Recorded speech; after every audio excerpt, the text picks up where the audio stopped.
Aloha! This is Jason from Hawaii. Welcome to a special edition of the Comics for Fun and Profit podcast. In this episode, I will be interviewing, and Veronica, please forgive me when I try to pronounce your name correctly, Veronica Argowal. Is that correct? Agarwal. Agrawal, I'm sorry. No, you're perfectly fine. And You got it. audiences, before we started this, I was practicing this with them. Okay, and her partner, Lee Durfey-Lavoie. Yes, perfect. Oh, okay. Thank you, Lee. All right.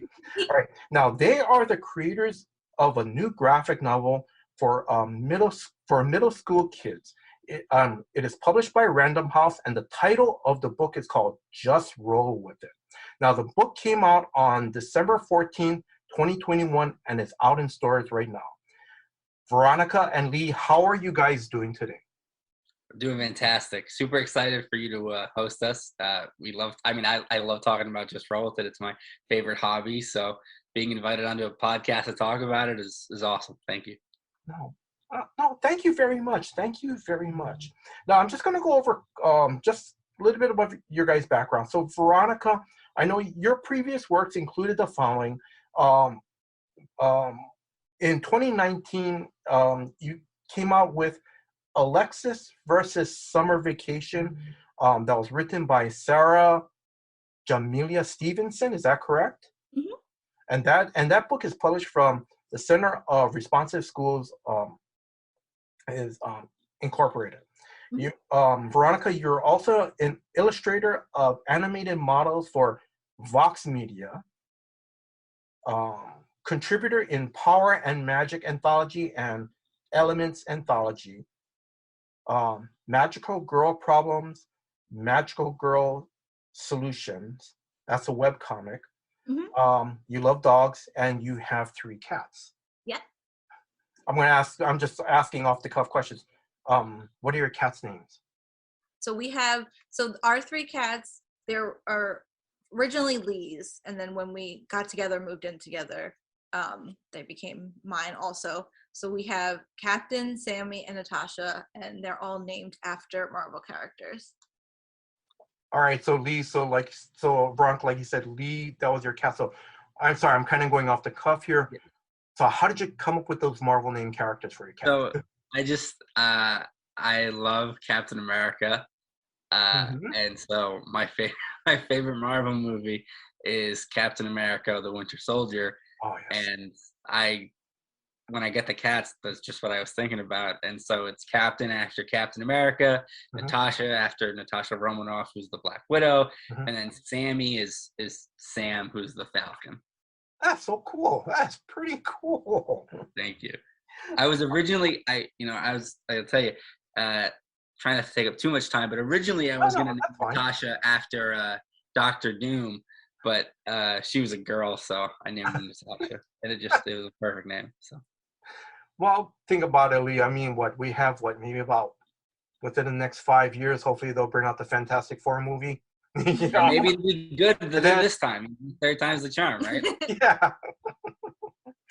Okay, and I'm sorry, Veronica, did I miss anything? No, I don't think so.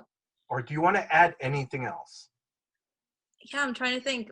So all of that was just past work leading up to this. Now, going forward, we have a second book for Just Roll With It, and we have a few more scripts and pitches that we're working on together. Okay.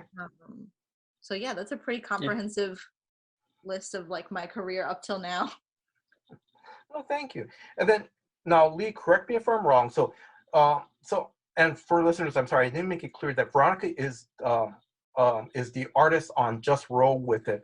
And then correct me if I'm wrong too, either Lee or Veronica, but also you guys co-wrote the book together, correct? Yeah. Yeah. All right. And then now, Lee, correct me if I'm wrong. You are a writer, and Roll With It is your first published work. Is that correct? Okay. Correct. Do you want to add anything else to this? No, I mean, there's not much else to it, right? Just Roll With It's the debut novel for me, and as Veronica said, it does have a sequel that is in the works now and is getting close to finish. And then there's other projects and pitches and stuff that we're editing and working to get out to people right now. That's pretty cool. Okay, now before I begin the interview, I just want to give a big shout out to Hannah Bahedri of Superfan Promotions. Hannah, thank you very much, for setting up the interview. I'm going to ask, do you guys want to add anything to that? I mean, you cannot say thank you enough to Hannah and David from Superfan. I mean, they were great. And if the audience has listened to us and anything else, like this interview set up by them, any other interview or podcast that we've been on has been set up by them. They really, they met us in stride amidst the difficult time of COVID, and Yes. they were great. They were perfect to us. Yeah, it was super super weird planning like launch events, amidst all of this stuff. And, they were really great with helping us set up with bookstores that we could do, virtual events and setting up, ways to promote the book, despite the fact that we weren't going to especially because conventions are such a huge part of the graphic novel community, and we really haven't been having those regularly. Yeah. So finding ways around that to interact with like other creators and stuff. They've been like really on the ball, really like, I'm like trying to think of the word for it, but just like really attentive and like communicative. That's what I was going for. Back and forth with us figuring out what we want to do and what we don't want to do, and like that's been really great. Yeah, they made it really like a daunting process very easy for us. Yeah, that's really nice, especially because it was our first book together. I had published Alexis for Summer Vacation, but Center for Responsive Schools was a textbook company, or is a textbook company, so they were not really like doing the same kind of publishing promotion that Random House Graphic is doing. Yes. So this was really my first like official foray into like graphic novel publishing, because that one was very like they sold it through their own site and not really like putting it in bookstores or anything. So like it's very different, and they made it like very easy. And I'm sorry, I forgot to mention this in the pre-interview section. Do you guys want to give out and correct me if I'm wrong, Susan Graham, is she your guys? They're our agent, yep. Do you want to give a shout out to her too as well?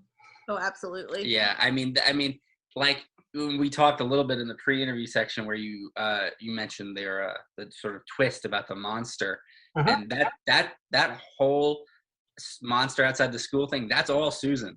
Like that was Susan being like, I love the story, but we're gonna need a way to pump it up a little bit. What about this idea? And we were like, I mean, from literally the contract to getting into the hands of Penguin Random House to helping us rewrite like the entire thing, it started as a 12-page mini, and Susan liked it and they shared it around with folks for us. And Susan has been there literally since day one, helping us make Just Roll With It into the story that it is.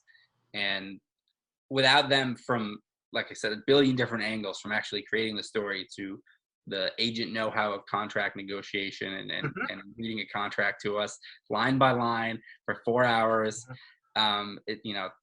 Cannot say enough about Susan. We've been very lucky. The well of love that I have for them is we've been very lucky in terms of like we've been working with a lot of people who are willing to explain the process to us as we go, because like we are really interested in it. We don't want to just be like, oh, like you do it, you go off and do it, and we'll be here doing whatever. So Hannah and David and Susan all being willing to walk us through the publicist process and the agenting process and the contracts and everything, has been really valuable for us, because like we get to learn so much from them. And while we're talking about it, Whitney Leopard from who was our editor on Just Roll With It from Penguin Random House Graphics is again another person who's just fantastic to us.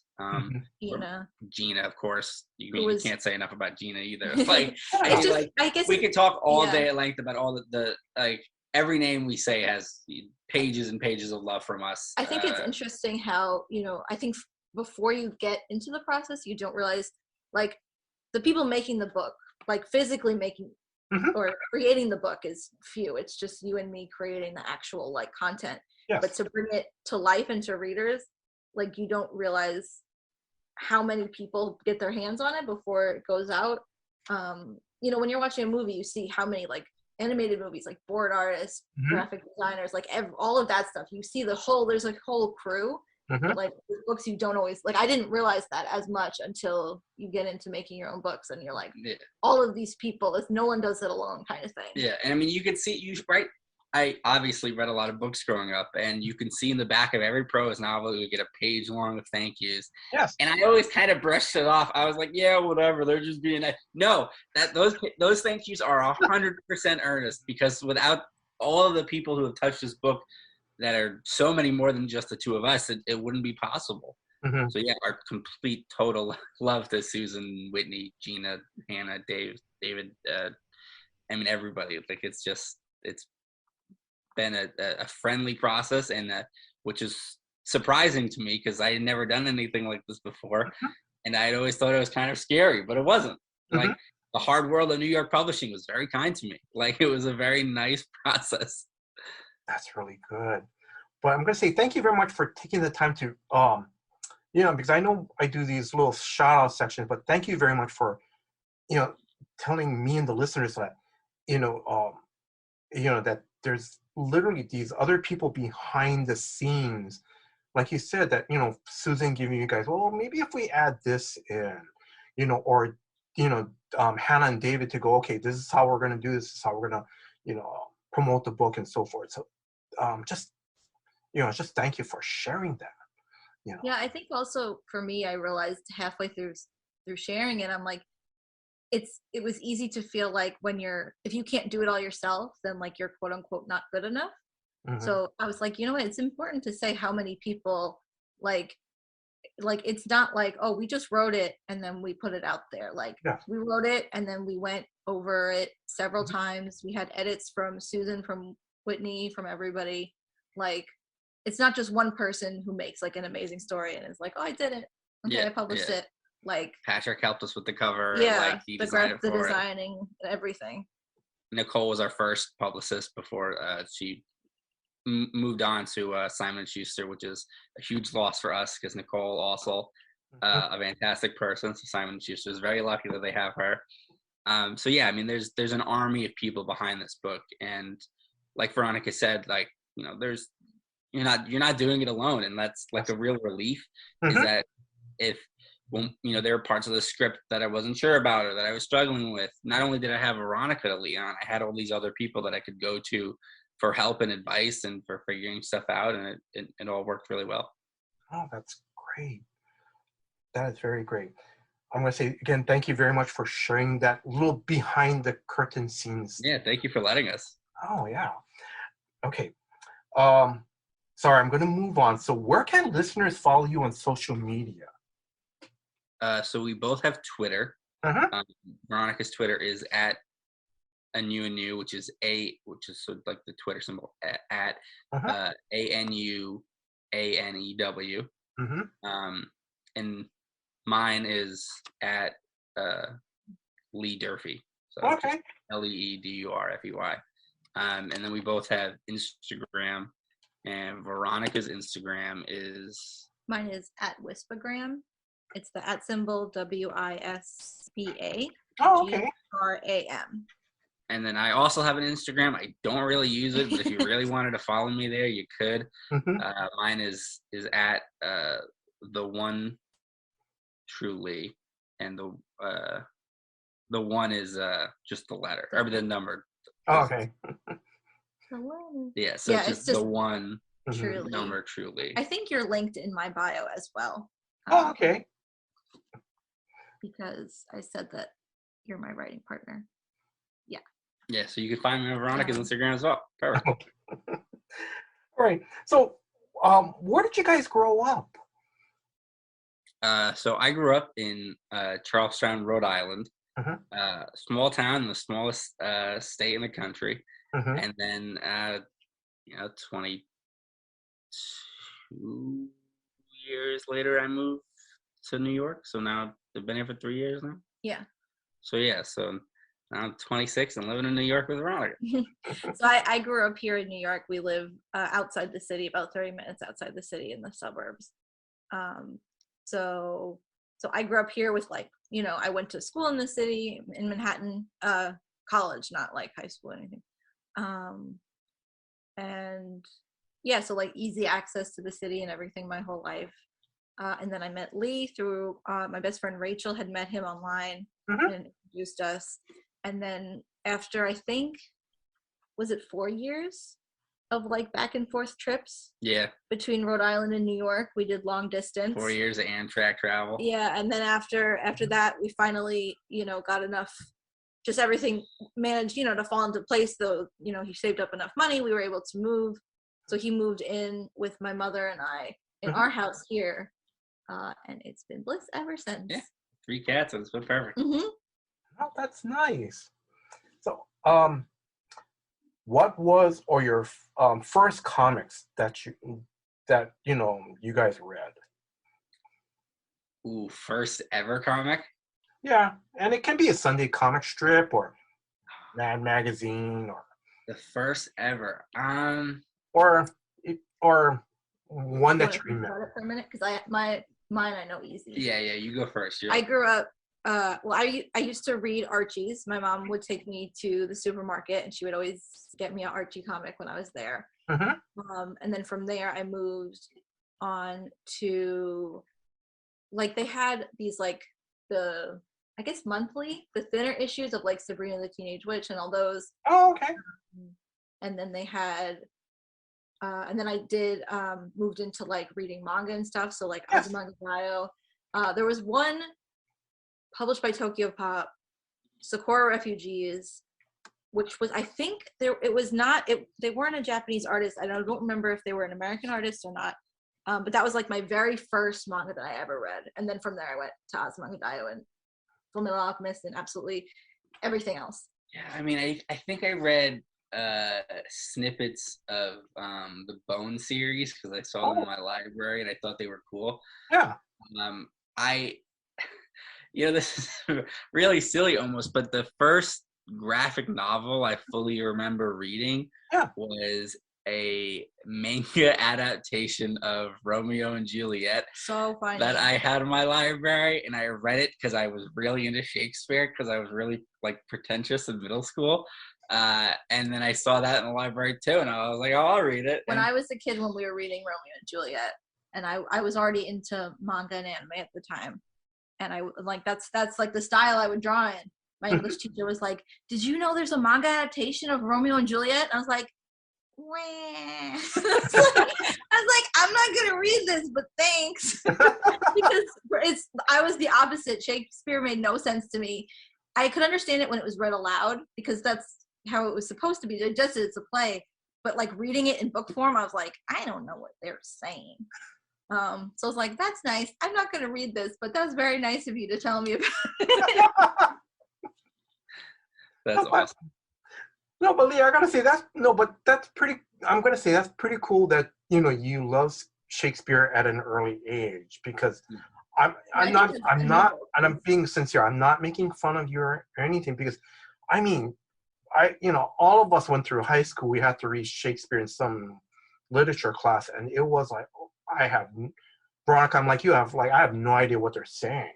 Yeah, that's what I'm saying. Like, it's impressive to me because you know, they had that for you in school. You read it, and I'm like, it didn't strike a nerve with me at all. It was like, I cannot understand. Yeah, you know, at all. My aunt on my dad's side, for a birthday of mine, I think maybe when I was going into high school, actually bought me like this huge tome. And for the audience listening, I swear it was thicker than my head, of like the collected plays of Shakespeare. And it was, I mean, I was going into high school. It was as big as I was.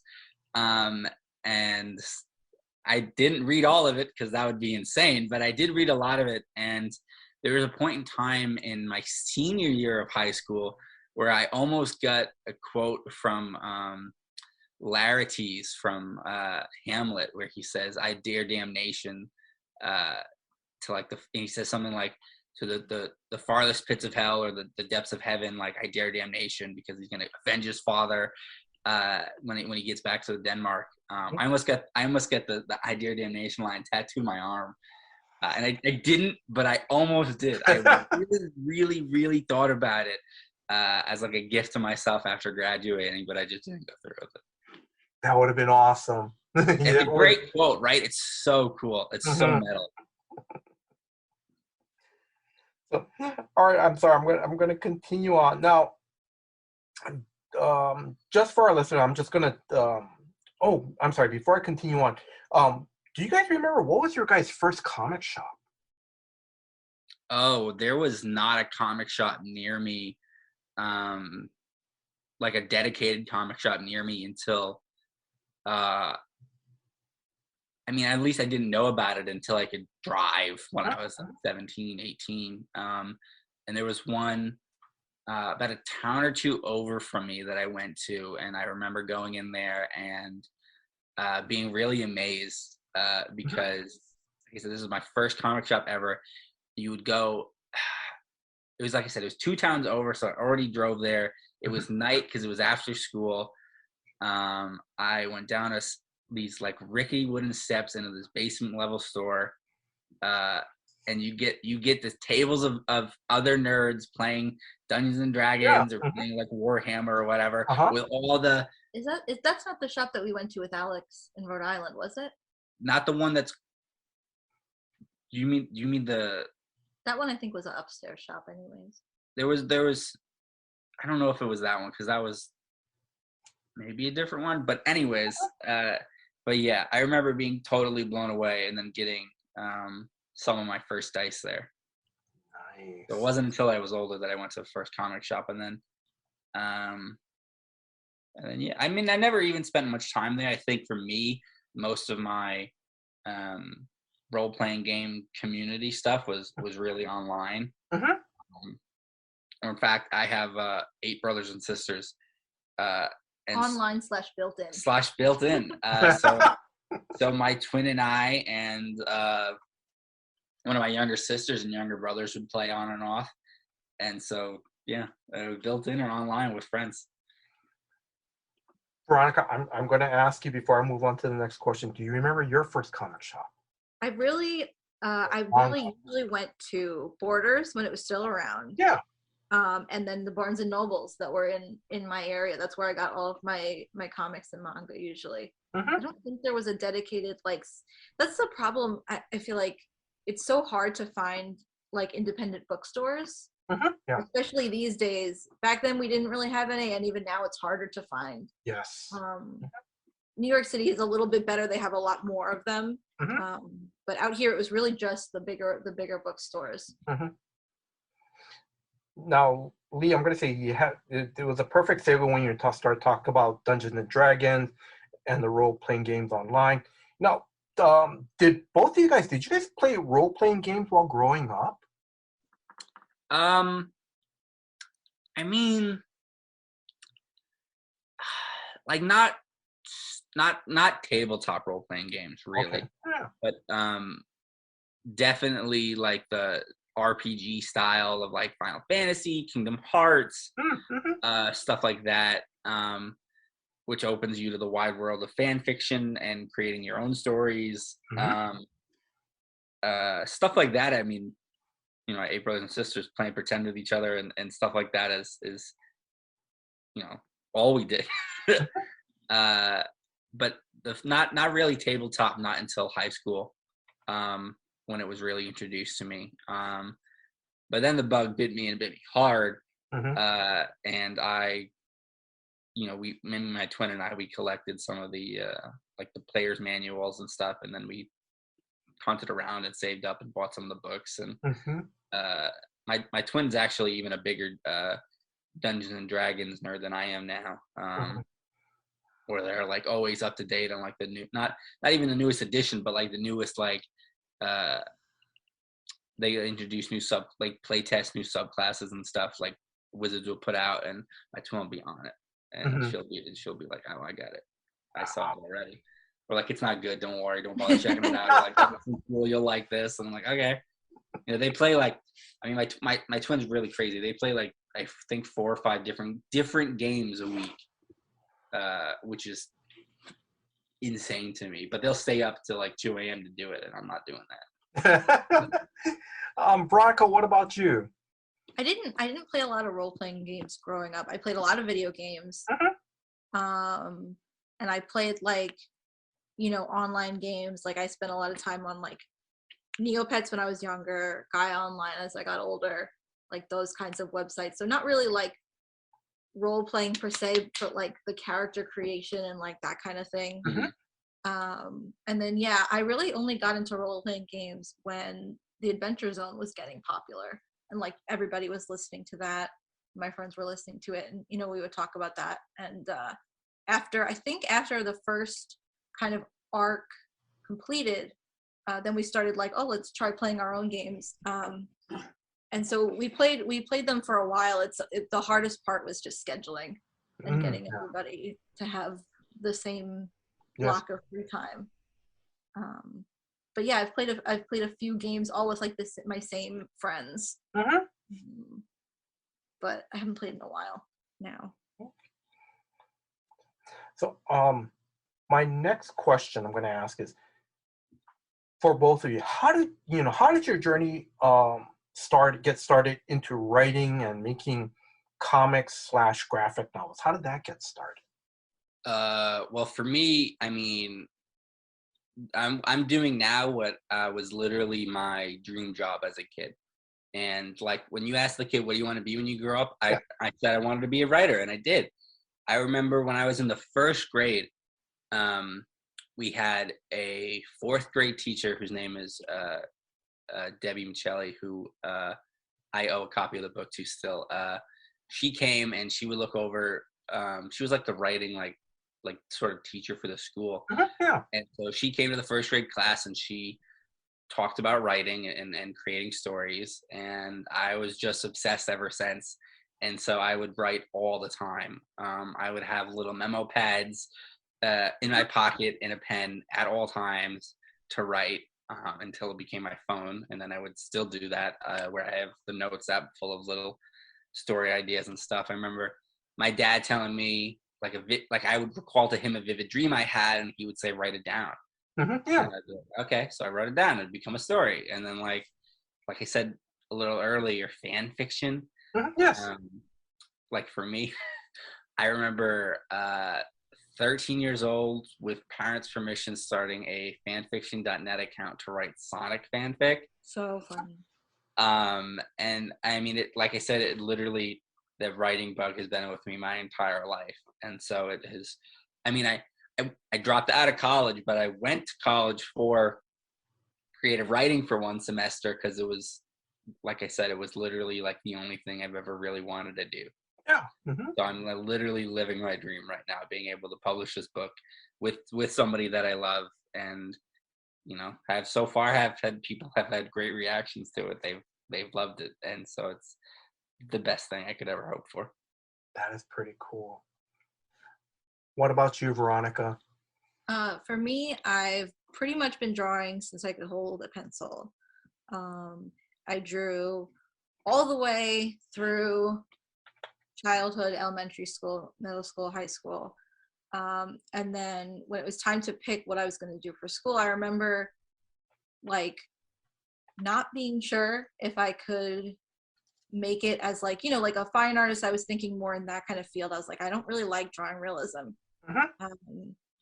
And then I went to I applied to the School of Visual Arts in Manhattan, and I applied as an illustration major. And then I was like, you know what, they have cartooning, and I'm like, do you think they'll let me draw anime if I go in as a cartooning major?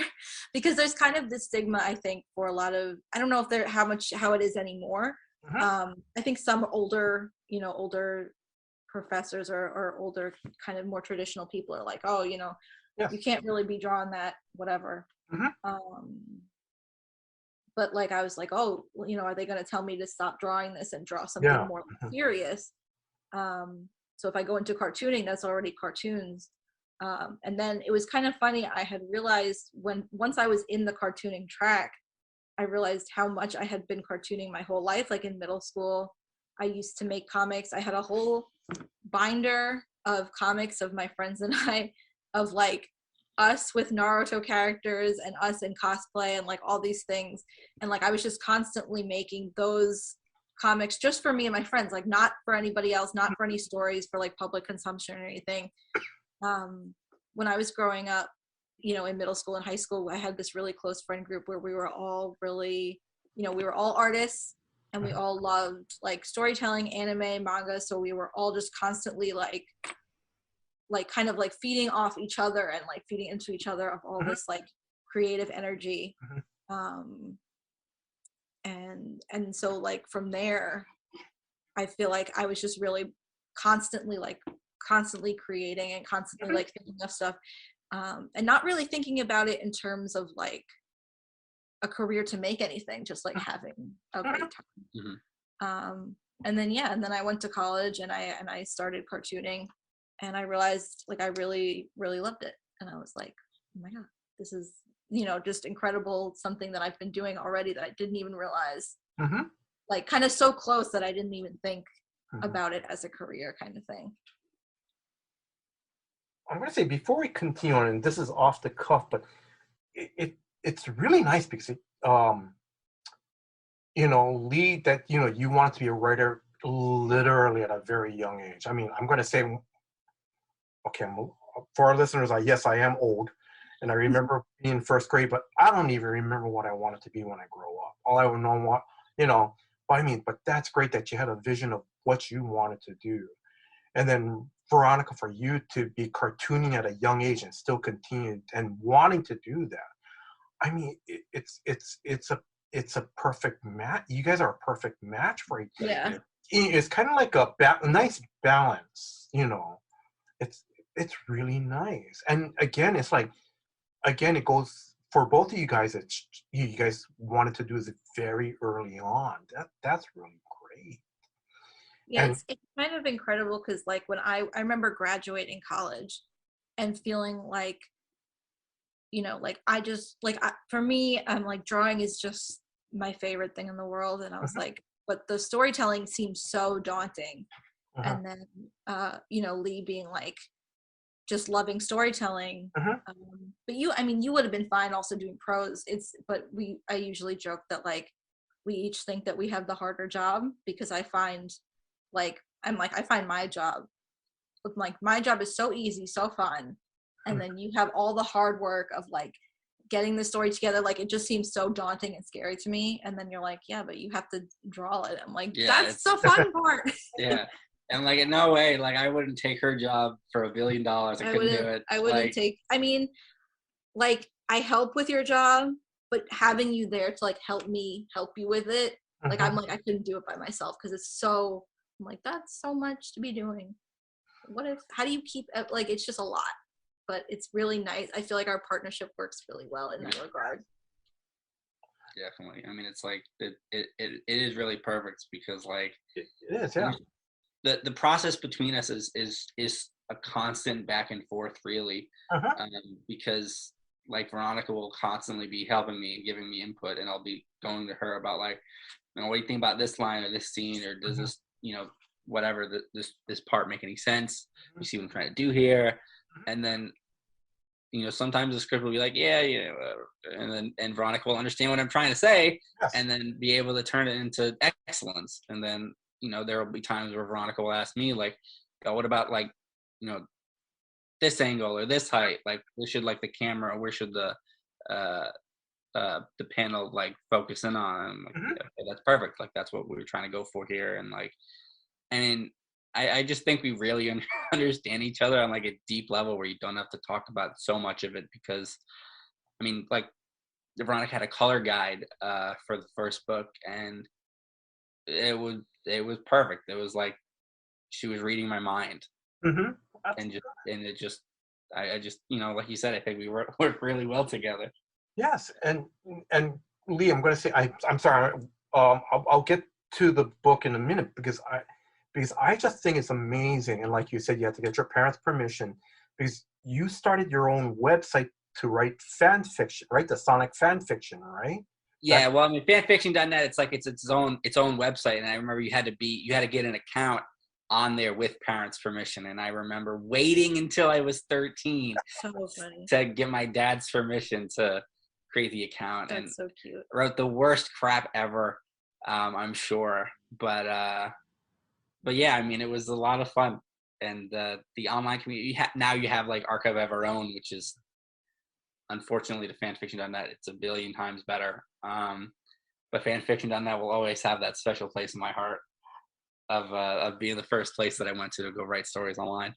No, but I think the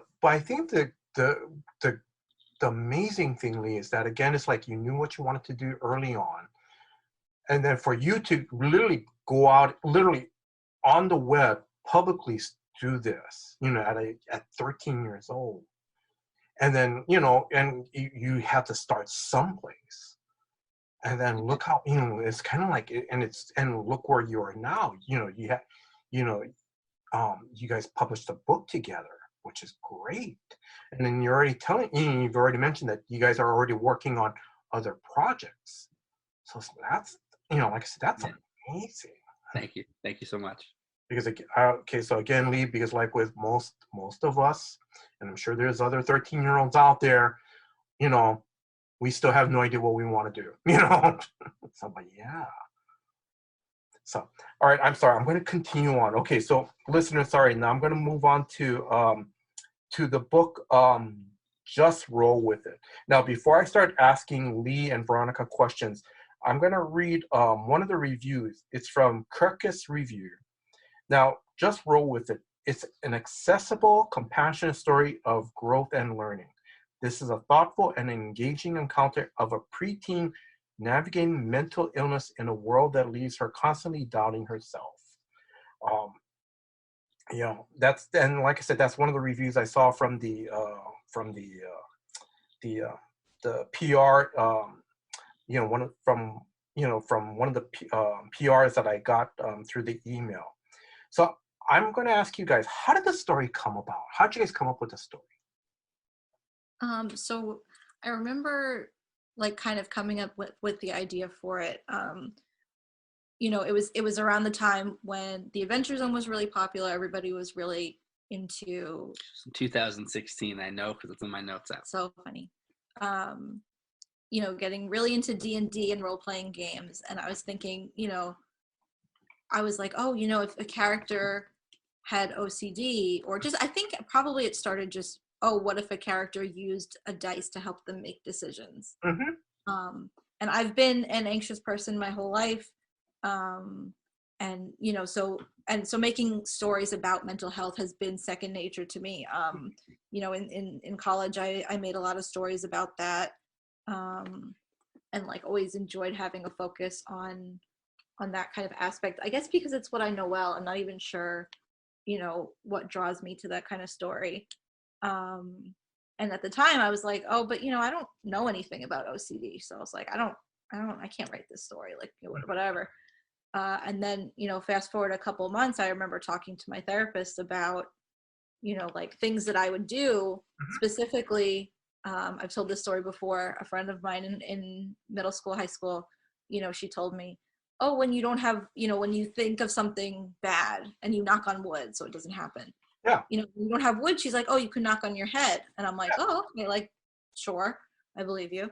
And then I was talking to my therapist about it, and that kind of stuck with me. And then I was like, oh, like when you have a bad thought and you knock on your head, but you have to knock on it really hard so it hurts, so the bad thought goes away. And if you're listening to music, you have to stop listening to music so you're not enjoying yourself anymore. And she was like, what? Mm-hmm. And I was like, when you knock on your head. And she's like, no, you don't do that. Mm-hmm. So she was like, that's a very compulsive, she's like, that sounds like a compulsive behavior. Mm-hmm. And I'm like, it's what? Mm-hmm. And then, through some research of really reading about OCD and learning what it actually is like for people who experience it, besides, there's a lot of, I guess you could say stereotypes about like, oh, people wanting to be clean and people counting things. But the reason that people want to be clean and count things is it comes from these obsessive thoughts, and the compulsion to clean and count is, well, like, oh, this is keeping me safe from this thought kind of thing. And I had never really realized that's how it worked. And I had never really realized that it could present in so many different ways until I talked to my therapist about it. And I had done some research, and I was like, that's what kind of spurred us to write this book, is that we were like, we want to highlight what people don't really know or may not realize OCD can do, especially for kids who may not even like, I feel like I'm going on a tangent, but part of like part of the thing that we really want to cover is like, you don't have to address your mental health to fix yourself, or to make yourself quote unquote normal, or to make it go away. It's really more about doing the self-reflection of, the way I'm living now, am I doing all the things I want to do, or is my anxiety holding me back? And so again, through further talks with my therapist, I was like, oh, I don't really like travel because, traveling makes me anxious, and I feel like it's a lot more work for me than other people, who may not have the same anxieties about travel. They can just pack their things and they can, go on a trip. For me, it's a long process of, okay, I'm going to spend this much time worrying about the plane. I'm going to spend this much time worrying about if I packed all my stuff. I'm going to spend, it's going to take a lot more out of me. So I was like, so I just don't really travel that much. And she was like, well, do you want to? And I'm like, I do like going places, but it's just a lot of work. And she's like, well, if you work through your mental health and you take those steps, she's like, you can make it so it's not like that much work. And you can, that's what you should be trying to do, is you should be trying to not live your life around your anxiety, but really try to find a way to, live with it in a way that's not limiting for you. And I think that's what we really wanted to do with this book, was show that like, this is a way, like, you can be anxious and you can have these obsessive thoughts and compulsions to help with them. But then where do you draw the line of, okay, this is okay, but this is no longer helping me, and this is actually creating more of a problem in my life. So yeah. And I mean, I don't have OCD, but I do have depression. I do have like a generalized anxiety disorder. And for me, mental health has always been a struggle for me in my life. Like depression and anxiety specifically have been, there were points where were really difficult, especially when I was younger in middle school and in high school. And I didn't really know what any of that was. Like I read a book in health class and somebody took Prozac for depression, but it didn't mean anything to me. I didn't get it until I was older and able to talk to a therapist. But kids deal with these issues all the time. And they don't necessarily have a name for it. They don't know what it is. They don't know if they're the only ones who've ever felt this way. And for us to be able to write a book that says, no, you're not the only one who's ever felt this way. This feeling can have a name.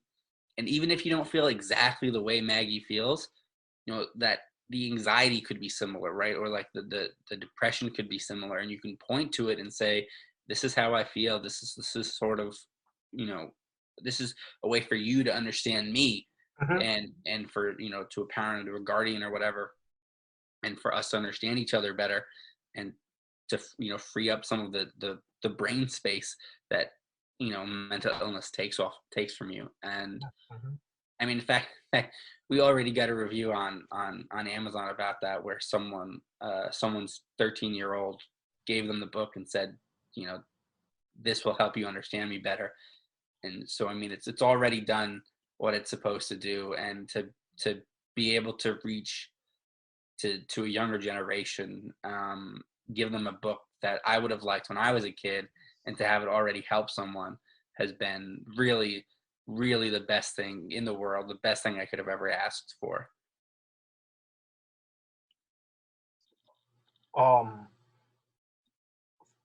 Veronica and Lee, first off, I just want to say thank you very much for being open and honest. Thank you very much.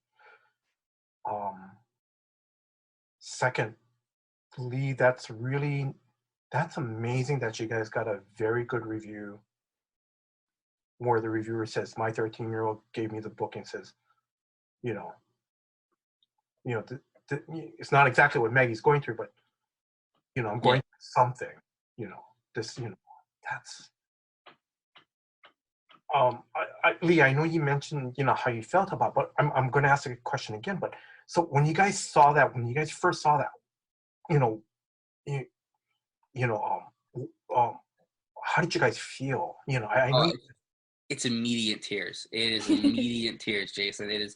I'm Waterworks City for stuff like this, and like I joke with my mom. She's a big crier, and I joke about her because one time I remember she cried on the last day. My youngest brother, who's 9 now, and he was turning 3. She cried the last day he was 2 because it was the last day he was ever going to be 2. Which, and I totally have that gene. I will cry at the drop of a hat at a nice thing, at an emotional moment. And totally, I mean, every nice review we've ever gotten from Amazon or Goodreads or in an article or whatever, I cry. And then I send it to my family, Veronica's side and my side, and then they cry. And they tell us that's awesome. And I'm like, yeah, it is awesome. Because like, that's the point of the book. And I mean, like I said, I have 8 brothers and sisters, and some of them, I'm 26 now or about to be. And my youngest brother is 9. And then we have all the age ranges in between. And so, really this book is for me as a kid, is for them, and it's for all the kids their age that I'll never meet. And the book's been out a little over a month now, and to have somebody already say, it's done what we've been aiming for this book to do since 2016, has really been mind-boggling. It's been really just the best experience and the most emotional experience in the world.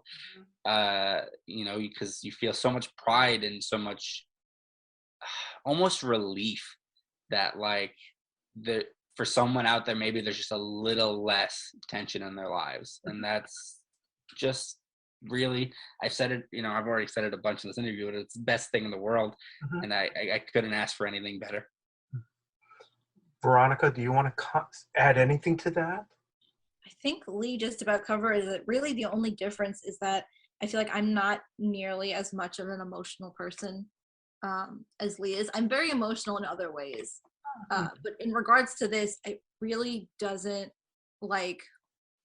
it doesn't get me, like I don't cry or anything, and it doesn't get me like really feeling like severely.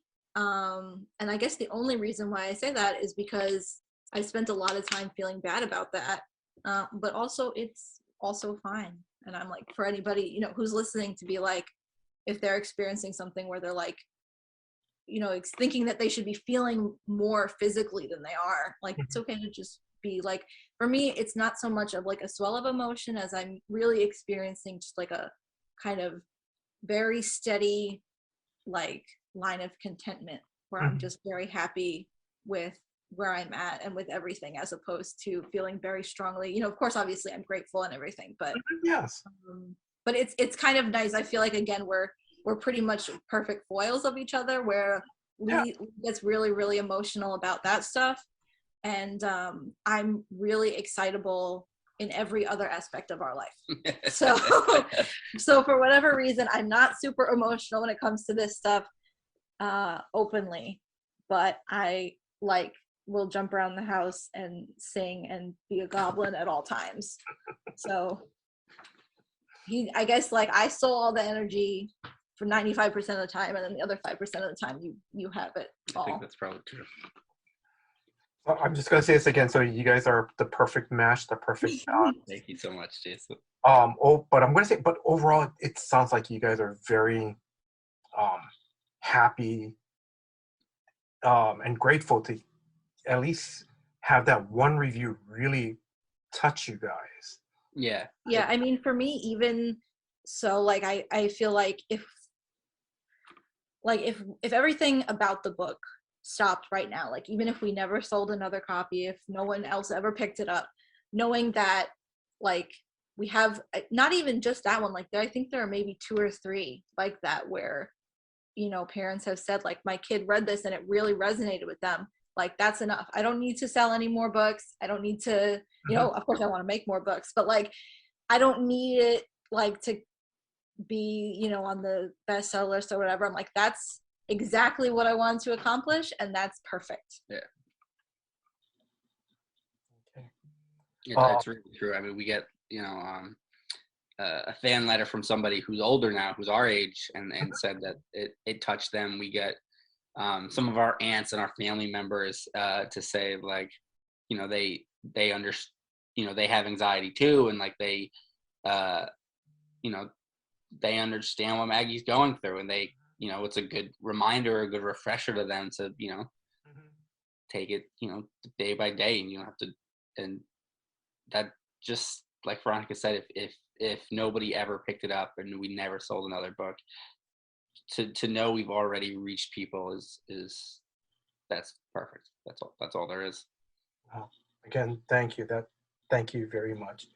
I'm going to move on. Lee, I know this is your first published work. How did you feel going through the whole process? You know, like Veronica having this idea and just trying to, you know, just creating the story that you guys have now. I mean, so a little more backstory, I guess, is we made the mini for FlameCon, which is a comics convention in New York City. Okay. I believe it's billed as the world's largest queer comics convention, in fact. Okay.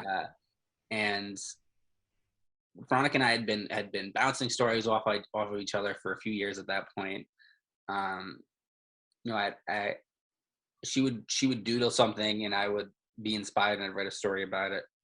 And we were like, it'd be really cool if we could have something that would have both our names on it. And so put that in the back shelf. Veronica has the idea about it.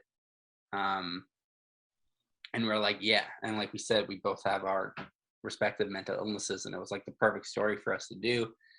And so wrote to 12 pages, which at the time was the longest thing I'd ever written. And then, yeah, Penguin liked it, and we got it. And then they were like, yeah, we'd like 250 pages. And I'm like, oh God, how the heck am I ever going to do 250 pages? What the hell? And so really it was just, you know, you kind of take the story down to the brass tacks, and like, what has to be there? What are we going for emotionally? What do we want the end result to be? A real, for me, an in-depth dive onto who the characters are, because I really enjoy stories where characters have lives outside of the main character's point of view, because people have lives outside of your point of view. When, you know, when we end this call, Jason, you will continue to live, and we will continue to live even if we don't see each other anymore. And so I want characters that live on the page and off the page. And so you take the story down to the emotional beats that Maggie has to go through, and the emotional beats that some of the other characters in her life will be going through at the same time, and how they mend and how they don't meld together. And just keep on trucking, just keep writing every day, and making sure you get something. And then I was left with an 11-page outline, and then we cut it down to 4-page outline. And I had all this story, these ideas plotted out pretty neatly at that point. And then writing the script was just sitting myself down and saying, do work. You know, you have point A to B, you just have to get from point A to point B. And that part of the beginning, the early stage process, when actually writing the script, and one of the reasons we did the mini was because I had mostly just written prose fiction and stuff like that at that point. When you're writing a graphic novel script, it's a completely different format, where you don't have to spend 3 paragraphs talking about someone's living room, because you can just draw it in one panel and then you see in the living room. And so taking it down from that, and leaving that harder work up to Veronica, you know, a lot of it was me relying on Veronica and her expertise at that point. and Susan's and Whitney's, and figuring out, you know, what the script needed to look like, how long it needed to be. And it was very daunting at times. It was very scary. Where I'm like halfway through the book and I'm like, oh God, I don't know if I'll ever finish. Oh my God, I don't know if any of this makes any sense whatsoever, if this is just a slog through mud. But just for me, I just had to keep at it. I was just like, okay, you know, I know that I have to do this every day. I write 2 pages a day. Yeah. And if I don't for whatever reason, fine, I write 4 pages the next day. And if I don't, I have to write 6 the next day. And just keeping myself accountable and working steady. And I found for me, a schedule worked really well. I'm like, okay, I'm going to write at 11 o'clock every day. Was like when activated my brain was like, okay, 11 o'clock, time to write. And then it became 320 pages long, and we were like, is it okay if it goes way over the page limit? And Penguin was like, don't worry about it. As long as you tell the story you want to tell, we're cool with it. Which was amazing because I had no idea how the heck I was going to trim it if I had to keep it at 250. Yeah.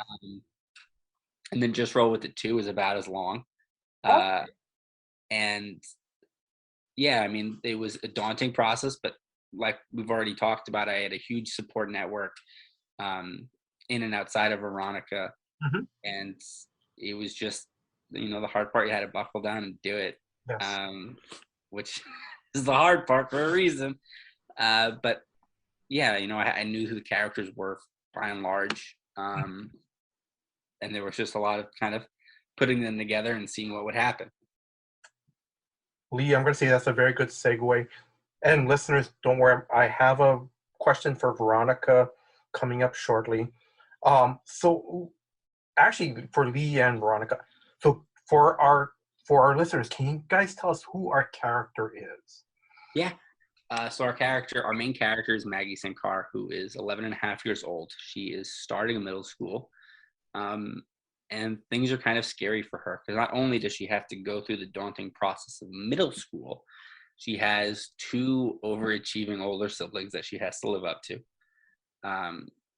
She has OCD, and she does not know that yet, but she does know that she has to roll her D20, which is almost like a magic 8 ball, but it doesn't have words. It just has numbers, and it's a game she plays with her family. And so she rolled the D20, and if you get a high enough score for what she imagines is good enough, then she can either do something or she can't do something.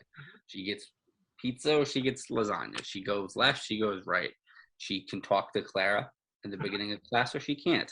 Typically, like where that comes from, if people haven't played role-playing games, is it's typical is that like 20, which is on a 20-sided dice, 20 is the highest. That's like the best you can get. So whatever action you're trying to perform, you're performing it super well. And 1 is the worst you can get. So whatever action you're trying to do, you just absolutely goof it. And, you know, depending on how you're playing, you know, that can either be disastrous or hilarious, whichever way that, you know, the person who's doing the game wants to spin it for you. So that's where that comes from with the numbers. It's like, if she gets a 20, then she knows she gets to go with what she wants. If she doesn't, then the dice are telling her, no, you can't pick the one you want. You have to go with the other option. I'm sorry, before I continue, I just wanted to ask, you know, the role-playing dice, did you guys designated certain numbers to it already? Or was it like, since you guys been playing these role-playing games, you kind of know what the values were already? Or not specifically a certain number gets what. I think because, like you said, I've already had this familiarity with D20 gaming systems. You know, you get 10 is the middle number, so 10, you know, is that's is okay. And so if you go above 10, you're starting to look pretty good. And if you go a little lower than 10, things are starting to look a little rough for Maggie. I think it also comes down to, like, it works the best in, like, when you have one of 2 options. Yeah. And, you know, if you get above 10, you pick the option you want. If you get below 10, you pick the option you don't want. And then as Maggie starts to experience in the book, when it's not so crystal clear between two things, like depending on this arbitrary number to help her figure out is not really going to cut it when she's trying to answer a question that's less oh, do I have pizza or do I have lasagna? It's more, you know, am I allowed to do this? Will something bad happen if this happens? And you get a murky number like 11. And you're like, okay, what is that?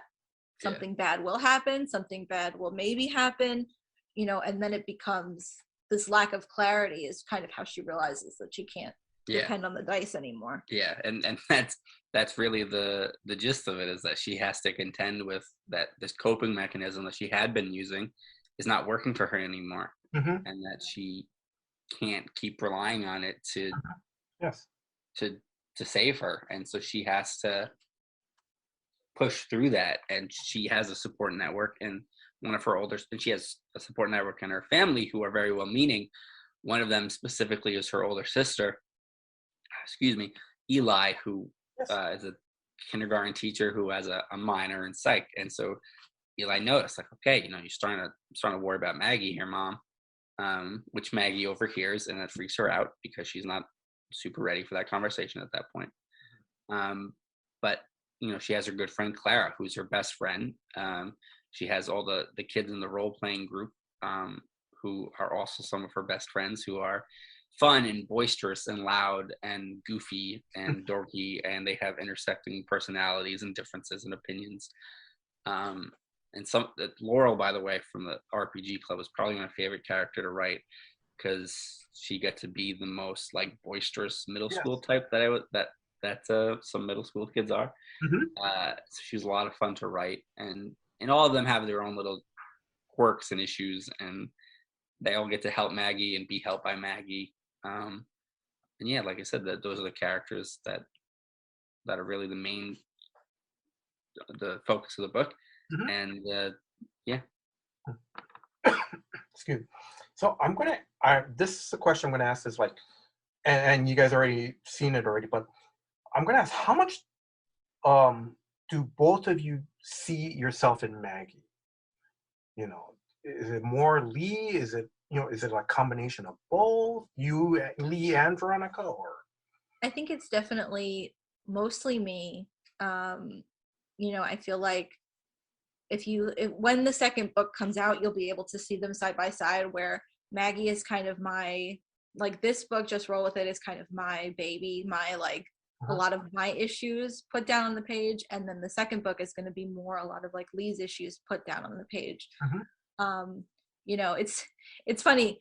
It's like, I don't want to not admit it, but I'm like, it's embarrassing to admit it. But like every time my grandmother sees Maggie, she's like, "Oh, it's you," and I'm like, "No, don't say it. Don't call me out." But I'm like, yeah, it looks like me. You know, so I see a lot of myself in Maggie. I think when I first read the script, I actually saw you know, where Lee put aspects of me in her and where he put aspects of himself, especially in terms of, you know, a lot of times in the book when she's feeling overwhelmed, especially by schoolwork, she will take a nap. And that was not me at all growing up. But it was me. Yeah, but so that's just a very different way of handling that kind of stress. And I'm like, oh, like, why would you fall asleep? You got stuff to do. And he's like, sometimes it makes you really tired to be really stressed out. And I'm like, oh, I never really thought about it because that just wasn't how I handled it. So some of the way she handles the anxieties, you know, came from Lee or came from me, depending on, you know, whichever. I mean, I think there's definitely a heavy mix of both of us, but I do agree with Veronica that it does lean a little more towards her. And it was you know, an illuminating experience to write Maggie, both to understand OCD better, because we did a lot of research on this as well, with our respective therapists, with stuff online, and just doing a lot of reading, and a lot of me pestering Veronica about what some of her anxieties feel like for her. But there's a fair bit of me, but it was just a really, like I said, illuminating experience. Sorry about that. Illuminating experience about like just anxiety and dealing with it. And it was kind of funny because as much as this book is about learning to talk about anxiety and learning to be open about it, Yes. like I feel like I relearned that lesson writing it, and was able to relearn to be like open with like Veronica, like, okay, I'm really stressed out about this book. I don't know what I'm doing. Like, I need your help. And like, it was kind of funny because I'm writing this book about anxiety, and Maggie's going through something that makes her anxious. And I'm like, me writing it is making me anxious. And so like, so there's a lot of, I just saw myself and Maggie a lot too while I was writing the book.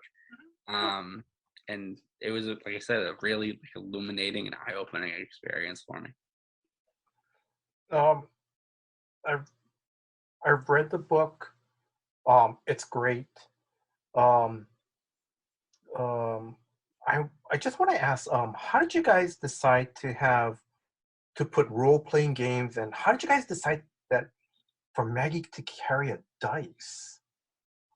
You know. I think that came about really from thinking about like, you know, when thinking about anxiety, especially for me, like a lot of times I will be paralyzed between two decisions. Mhm. And it usually almost always happens with non-consequential decisions. You know, if I want to buy a video game or not. Yeah. And it's like, it's not the end of the world. You are not going to shell out your bank account. But for some reason, I'm just completely paralyzed between which is the better option. Mhm. And, you know, so the dice kind of enabling and giving Maggie that device where she doesn't have to have control or doesn't have to assume responsibility over the decisions. Something else is taking care of that for her. That's right. And like, I think it's a perfect kind of like device that she can use, because it's, you know, rather than a coin flip, there's a little bit of gray area Yes. back and forth.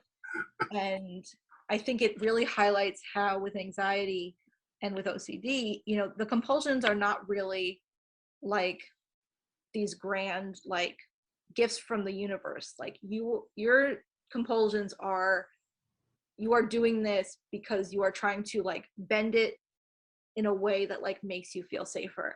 So there are some points in the book where, you know, Maggie gets a lower number, but she's like, oh, well, I should technically roll this with advantage. And in role-playing games, advantage is if you have a particularly high stat in one section, you can add to your roll, because, oh, if you're an acrobat, you'll be better at, you know, an acrobatic role than someone who isn't. And so like that kind of clear, you know, with a coin flip, it's either heads or it's tails. It's not, you know, unless it lands on its side. But with this, you can kind of fudge it and say, well, it's an 8, but I could add 2 because today's my birthday. So I think I should add 2 points and make it a 10, and then, you know, do the thing that I want it to do. So yeah, I feel like that's really, it was something that was nice, where it's like, it gives you kind of leaning in 2 directions, but also allows you to kind of create the narrative you want, which I think is something that OCD does really, really well. Yeah, and it's also a good like just metaphor for mental illness in itself, right? Because it's the small thing that it really doesn't weigh anything. It doesn't look like it takes up a lot of space, but it controls you. Yeah. It dictates everything that you're doing, because like Veronica said, you're trying to make sure that you're safe, because if you don't do X, Y, or Z, bad things will happen. And like that's what your brain is just screaming at you. You know it in your bones, it's true, but it's not that, you know, it almost feels a little callous, but it's not that big a deal. And at the end of the day, like sometimes like the stuff that you're so worried about, like I get nervous making phone calls. I have to hype myself up to make a phone call. And it's just a phone call. Like I didn't need to be nervous all day for a phone call. It took me 30 seconds, but I was, and I am every time. And so it was really perfect for us, because like Veronica said, you know, it's just sort of perfect encapsulation of OCD and dealing with your compulsions. And it's also a good metaphor for mental illness in general, because I think everybody with mental illness, regardless if it's OCD or not, can kind of relate to that. That's this Yeah. little thing taking up so much of your space. Oh yes, I trust me. I understand. Yeah. No, I do. I'm not blowing smoke, or I'm not being Yeah. sarcastic. No, I understand. Sorry, I just want to go back, Veronica. That was a very good point with the 20-sided roll dice. That there's the gray areas. It's like, oh my God, that makes more sense, because I remember, and I'm not giving away too much in the book, but I remember certain scenes where she rolls an 11 and she's kind of going, because it's close to a 10. So it's like, okay, can I still do this with. Mm-hmm. And then I think late in one part of the book, she rolls a low number, but she's kind of going, but I really want to do this, Mm-hmm. and because I remember that. Yeah. So, but thank you very much for explaining that. I'm just, and if I have asked this question already, please remind me, but can I ask, why was the focus on a role-playing game? I think I think there's a couple of reasons for it. Yeah. One is it it's just something that like she just really enjoys, right? It's her hobby. She Yes. has all the books that it's based off of, and she gets to do it every Sunday with her family, and it's Yes. like a safe and wonderful time for her, where she gets to do all the great things that role playing games allow you to do, where Mhm. you get to express all these different characters and Yes. ideas, and you get to take on all these different roles that you might not, normally be able to do, because you can't become an orc, you can't become a flying elf or whatever. But in role playing games, you can, or you can Yeah. be braver than you are in real life, Uh-huh. and you can explore gender in the game, and sexuality in the game. And I think finding that safe haven for her in role playing games, she's able to find it again in school, Yes. in her own way, in a different way, with a different group of friends, that she gets to branch out, and she finds this other, like I said, safe haven, this that's just hers, Mhm. and with her friends. But I think having for her these two groups that are different, based off of the same thing, but that she gets to explore, in different ways, and she gets to bring Clara into the world of RPGs, and she gets to be united with all these other people that she otherwise wouldn't have ever met. Um, was just, for me, it was just perfect for her. Mhm. Veronica, do you want to add anything to that? I think also like fantasy really lets you like push the boundaries and limits, like like Lee said, you can be stronger than you are, you can Mhm. be you can be anything that you want to be, and I feel like there are other conduits that you could, like other metaphors, not metaphors, but other things that you could say, like, oh well, you could also do that in like video games or whatever else. I think it just kind of it was just something like we wanted to make it about. Yeah, you get to collaborate with other Yeah. people and tell the story together, Mhm. and so she gets to, really relate and, understand her friends and her siblings better by being able to do this with them. It's just a really personal game, despite it being about literally anything. I think also that it was a lot of fun to show visually, Yeah, that we have this twofold world of the real world and then this kind of fantastical world, and like visually that's like fun for the reader to kind of get absorbed in. yeah. Because if you pick up the book, or Jason, you've already read it, you'll see that every time that they're in the fantasy world, all the colors are different. Yes. And that was like a very purposeful thing that Veronica put in there. Like, it's just fun to look at. It's just cool. Mhm. No, it is. Um, I'm not going to spoil anything for the readers, but um, like you said, her whole, that that, Maggie plays a game at home, and then also too, she, interacts with her family. She also interacts with and build relationships with a, new set of friends. Mm. And then they kind of go on their own little real adventure. I'm not going to spoil it for the listeners because because towards the end I start to see the club start to go, yeah, let's do this. Yes, we'll do that. And you're like going, and someone goes, wait, no, I'll lend you this, but I want to, and he's in the club too, but I'll lend you this, but I want to help. Mm-hmm. I want to be a part of this, Oh, that's so cool. All right. Now, I'm joking on this part. Did you guys ask Random House to give you guys money to buy role-playing games for the book to try out? I wonder if, Yeah, I'm sure they'd like to do that. I will say it's very like, it's common in cartoonist circles where, we'll be buying like graphic novels, especially like you go to shows and you're like, oh, I got to pick up, my friend's book. And then you're like, well, like I'll write it off on my taxes as research. So like the things that you get to write off on your taxes as a cartoonist or writer is very fun. I'm trying to think like I feel like, it's kind of similar to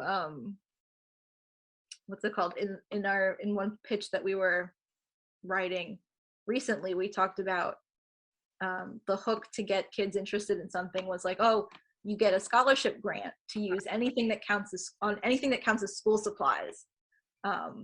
So it's like, it's kind of similar, like what counts as cartoonist supplies? Oh, I bought this dragon figurine at the hobby shop because I want to use it for reference. Yeah. And then, I bought these dice because I need to use them for reference, and I can like put them on the table and be like, okay, this angle looks like this, so that kind of thing, like all the things that you can say is. I won't say no, by the way, if Penguin wants to send me a reference. And, if anybody from Penguin or Wizards or whatever is listening, I would love to make the game that they play a real game. I think that'd be the coolest thing. So if anybody's listening, hit me up. I gave you my Twitter at the start of this, so you could find me. All right. Sorry, I'm going to start continuing. I'm going to slowly start wrapping things up. So, Veronica, may I ask, for our listeners, can you describe your art style?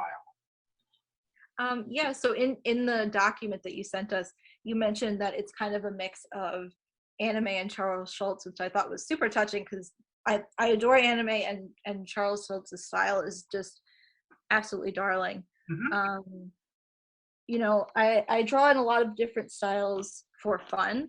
I'll do more like a serious kind of not realistic anime style, but more like a less chibi anime style. But then when we were putting together, especially the mini for this book, one of the things that I particularly took into account was, what am I going to be able to draw consistently for 300 pages? And so the simple style, especially in terms of like, what can I keep on model? Because there are obviously like parts of drawing that like are not my stronger suit. So like, okay, certain angles with anatomy, I'm like, I need to still make this believable. I definitely went with a simpler style that I could still make like very cute and fun. And I use like a lot of bright colors because it's just like stuff that like makes me happy. Really, I didn't put anything in this book that doesn't make me happy. I think when you can manage that in a project, especially, for creators who are working on something, even with Alexis for Summer Vacation, where that wasn't wholly my project, I was working with a writer and I was working with a team that was publishing the book, making sure that you put stuff into your work that you're going to enjoy making, yes, as opposed to like, when I was submitting character designs and I'm like, oh, I don't really like this design, but maybe I should submit it anyway. And like, the truth is I didn't submit it because if they did pick that, I was going to be miserable drawing it for 200 pages.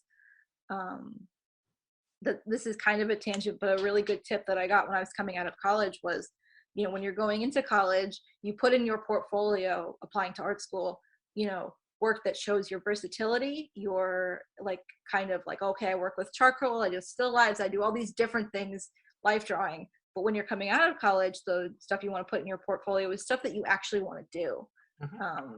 And that always really stuck with me, because if you put like, oh, well, I don't love drawing still lives, but here's some ones that I did in school, I'll put those in my portfolio. Like, you might get hired to draw still lives, and then you're going to be like, oh no, I didn't want this. I think it's interesting, especially, you know, where there can be kind of a talk about like, oh, what's like serious, like some people are like, oh, can I put fan art in my portfolio, that kind of thing. I feel like when you're job hunting outside of school, like that kind of thing is absolutely fine, because you're showing your, you know, stuff that you're really good at, as opposed to, oh, this is my potential sort of thing. And then, Veronica, before I continue on, do you want to give your colorists shout outs? Oh yeah, absolutely. So my best friends, Alex and Ren, which they're both cartoonists in their own right. Let me pull up their social media so I can see along. I have Toony Balloony, which is TOONY BALLOONY.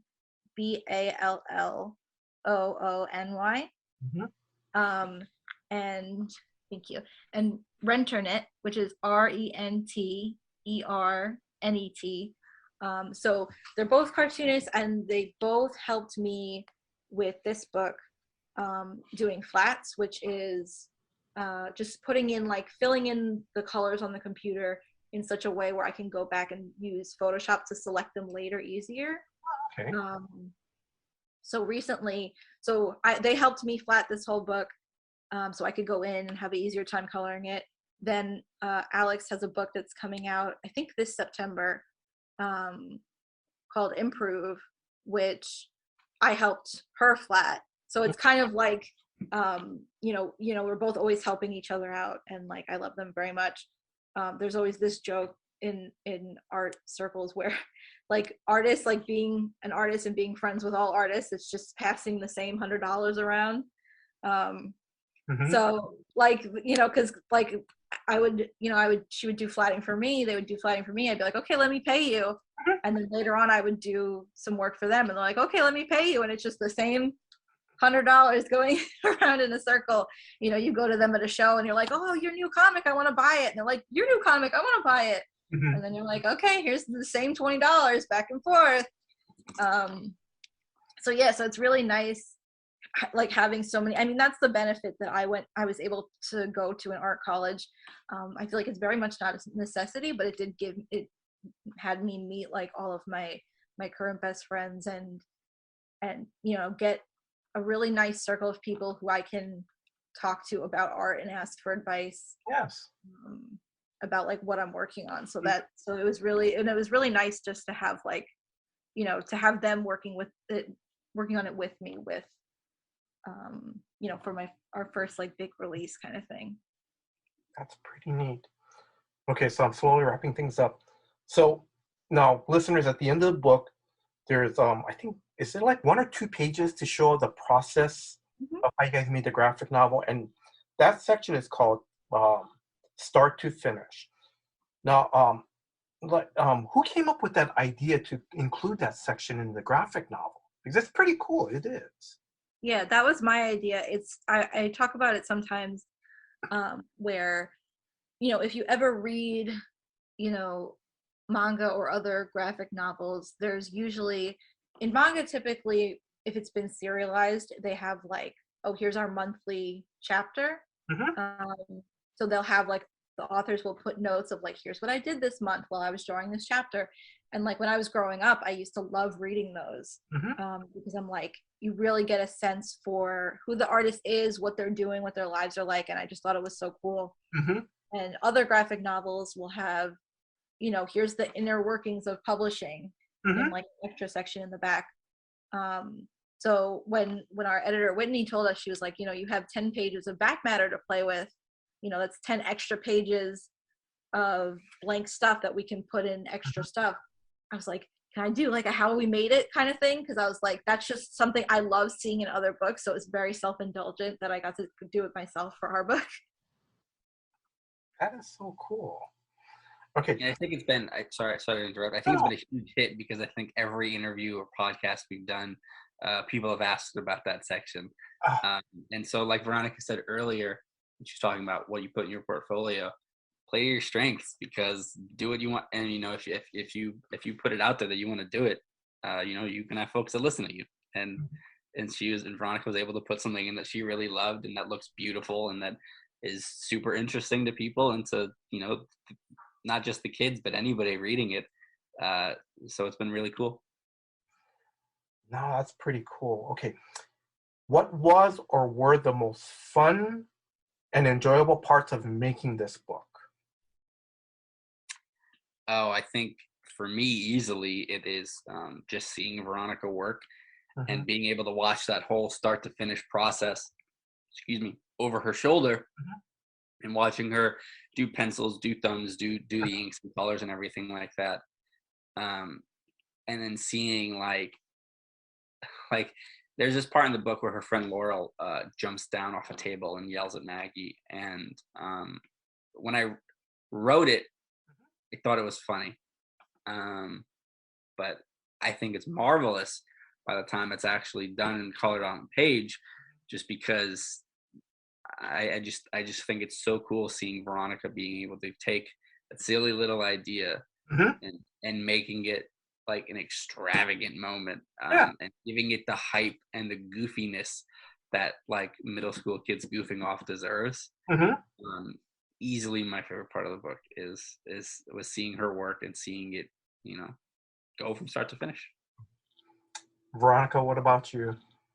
I think my favorite part about the whole process, I feel like this is a cliche answer, but what we got, not the ARCs, which is the advanced reader copy, when we got the final comp copies in the mail and we got to like hold it for the first time, and like when you open it, I was like, it smells like a book.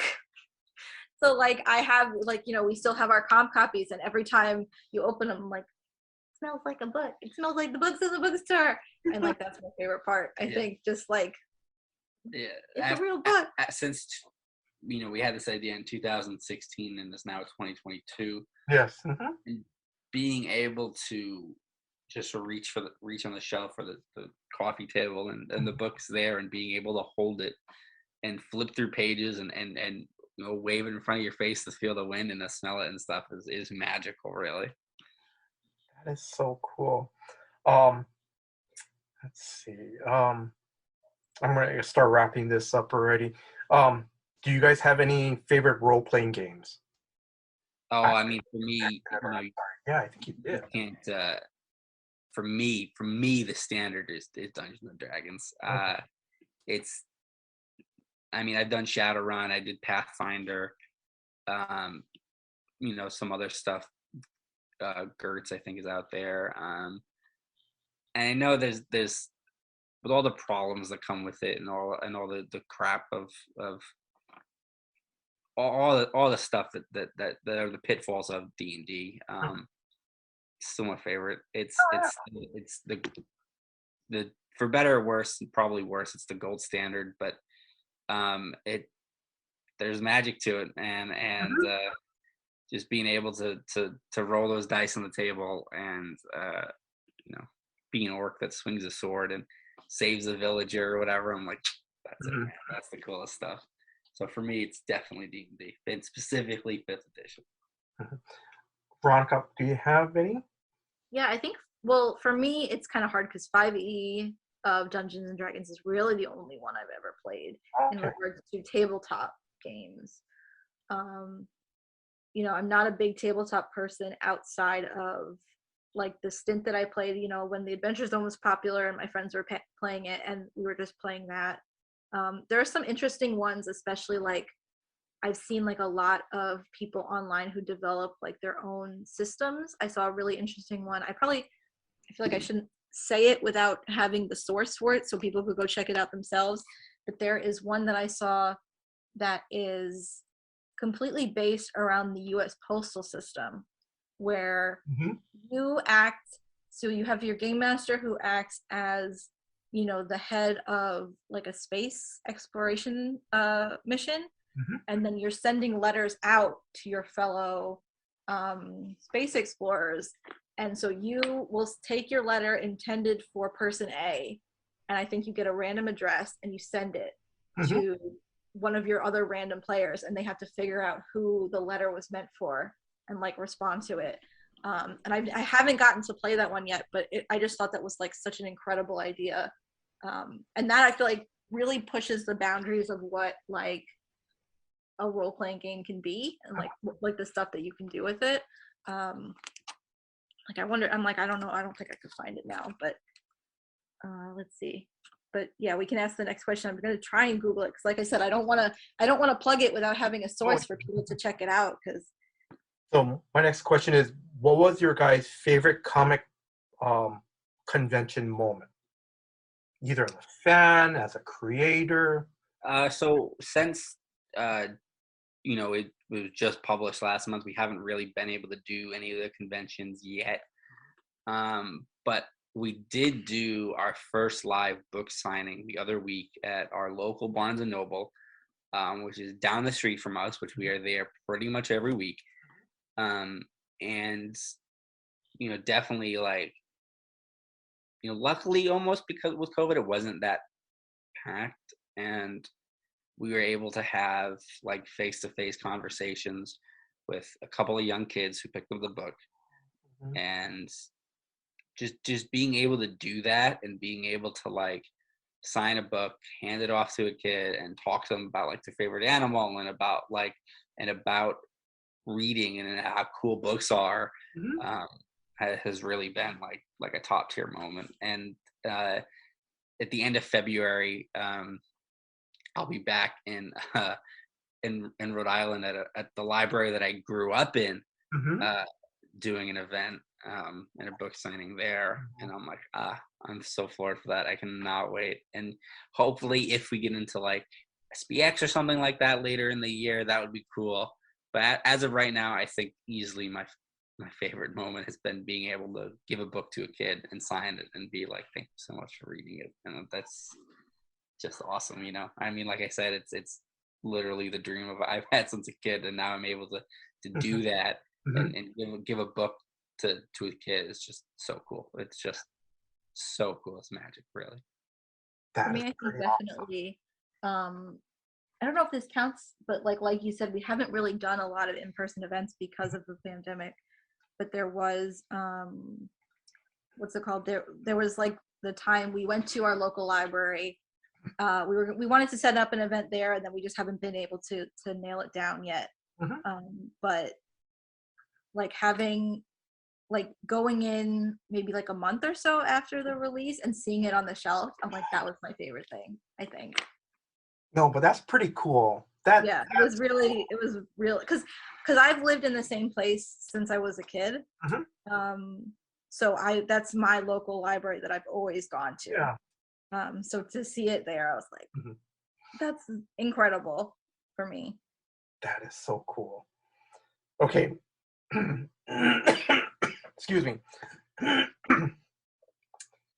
Now, I've already asked you guys this question, but for our listeners, have you and your family, have you guys been to Hawaii? No, we have not. I actually personally have never left the country, like the mainland. I've never been to Canada, never been to Europe, never been to anywhere. Really, the first time I was on a plane was a couple of years ago with Veronica, and we went to Niagara Falls. So from Long Island to Niagara Falls was the longest plane trip I'd ever been. I've been down south, and I think the furthest west I've ever been has been Kentucky. So no, not Hawaii at all. I maybe love to go. I know it's supposed to be like the prettiest place on earth. Yes. But yeah, I've never been to Hawaii either. And as we all know, really the pandemic has put a nail in the coffin of a lot of travel plans. But I think, as I mentioned earlier, like I am an anxious traveler. I'm thinking once things chill out, I would like to throw a little bit more of my energy into traveling, because it's something you realize, like, it's not necessarily always, you're not necessarily always going to be able to just do it like so freely as we did before. Mm-hmm. Yeah. So, yeah. But yeah. Veronica, before I ask my last question, I'm just asking, were you able to find that post office? Yeah, I have it. So it was in a while ago. There was a bundle on Itch.io of the bundle for racial equality, Mm-hmm. where a bunch of creators put their games into one bundle, and they were like, "Okay, pay what you want for charity." So I'm going through it to try and find it. If I email it to you after, would you be able to put it in like a link somewhere, or you don't really have show notes? Actually, we do have show notes. But the thing is that it's really limited. But I can retweet it out. That's the other Okay, thing. I'll keep trying to find it while we wrap up. No, don't. And Veronica, don't worry. Because like I said, if you do find it, when Yeah. you release the interview, uh, Mhm. I'm going to say, yeah, I don't think we're going to be able to put in the show notes. But when Yeah, but I can also retweet it and add it. Yeah. yeah. Um. Now, my last question. Any closing words to our listeners? Really is just thank you. And I know it's cliche, but let's thank you for giving us the time of day. Thank you, Jason, for giving us the space to talk about the book. I mean, if you pick it up, thank you really, truly from the bottom of my heart, because as you've now heard, we've put years into the book and just so much of ourselves into it. And if you pick it up and you understand anxiety a little better and feel less alone in the world, then again, thank you. I mean, it's really all there is to say for me without me starting to cry in the podcast. I think definitely, thank you for having us. It was so nice to be able to talk. Your questions were wonderful. It's really nice for both of us to be able to talk about the book. I feel like it's always kind of when you read questions like the pre-interview questions, you're like, oh, I don't know what, you know what I mean, like I don't necessarily know what I'm going to say, but it was guided by your questions and everything. It was a really lovely interview, I felt. And yeah, if anybody out there ever, if you want to make books, and if you want to if you want to be writing, drawing, whatever it is, I feel like don't feel limited by by any of the things that might stand in your way. A lot of people can't afford college right now. That was true for Lee. The reason he dropped out wasn't because he didn't want to go, it's because he just couldn't afford it. I dropped out. I worked at Walmart for a year. I worked at a gas station. I did a little bit of everything. And for me, writing has always been my beacon. And so, I mean, if I can do it, I mean, literally, if some broke kid from the middle of nowhere, Rhode Island, can publish a book, and I mean, anybody can. Mm-hmm. Yeah, I mean, what I'm also saying is like the internet has made things so much more accessible, especially with webcomics. You don't need to go to school to learn all the things that you're going to need to learn in order to make comics and make books. So never feel bad about like what you have or don't have, and don't I feel like it's really easy to be like, oh, well, like people are already doing this. Mm-hmm. People who are better than me are doing this. And I definitely feel that. But, the truth is, at the end of the day, nobody else is going to make the book that you're going to make. Mm-hmm. Regardless of, even if someone can draw way better than you, which is subjective, but, for all intents and purposes, let's just say someone's better than drawing at you, better than drawing. Like, it doesn't mean that they're going to put the same heart into a story that you're going to put. I feel like that's really easy to forget, but very important to remember. Yeah. Because it's I feel like it's something that's easy to say, but it's like hard for you to actually keep, Yeah. Yes. 100%. But yeah. Lee and Veronica, I want to wish you both all the success, for your graphic novel. Again, it's the title. It's called Just Roll With It. And I want to say mahalo to you guys. Mahalo. That it's mahalo. It's thank you in Hawaiian. Just thank you for your time. Thank you thank you for being open, sharing, you know, sharing a little bit of your, of yourselves in this interview. Just thank you very much for opening up. Thank you very much. And I'm going to say, thank you for your time. Thank you for giving me the opportunity to interview you guys. Just thank you very much. Thank you. Thank you for giving us the space to talk. Thank you so much. And having us and everything. I feel like the equal heartfelt thanks from us to you as well. How do you say it? Mahalo? Yeah, that's it. Mahalo. Mahalo. Yeah. Now, I also want to thank Hannah of Superfan Promotions for setting up this interview.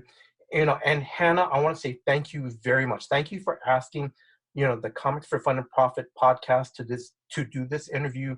Again, Hannah, thank you very much. Now, if you are a parent or a relative or a friend who's looking for a graphic novel for, someone who's in middle school, to read, I really strongly encourage you to please check out Just Roll With It. It's out on Amazon. It's at your local bookstore. As Lee and Veronica said, it's that their was it local Barnes and Noble? Yeah, Mm-hmm. Barnes and Noble is the only one around. Sorry, or ask your comic shop to order a copy. I know it was on the previews website. So again, check this out and spread the word about this book to your comic shop owner and to your comic book friends. And I also, I want to thank Drew, the co-host for Comics for Fun and Profit, for putting this episode together. Drew, thank you very much for all your hard work behind the scenes. And if you are a new listener to the Comics for Fun and Profit podcast, please check out new episodes that come out every Saturday. And I want to thank you, the listeners. Thank you very much for your time. Thank you for listening to this episode. Until next time, guys. Aloha. Jason, Aloha. Sorry. Before we end, I did find the role-playing game that I was talking about. It's called Lightyear by Carly Ho on Itch.io. So if anyone wants to check that out, they can find it. No, but thank you. Sorry to jump on your very wonderful ending. No, that's perfect. This is fun. No, because this is great because it's just, it's very, these interviews are supposed to be laid back and fun. Mm-hmm. They were very fun. Thank you so much, really, truly. Oh, thank you very much. All right, so I'm going to close this off, and you guys and if you guys want to join me, we can say aloha. So, aloha. Aloha.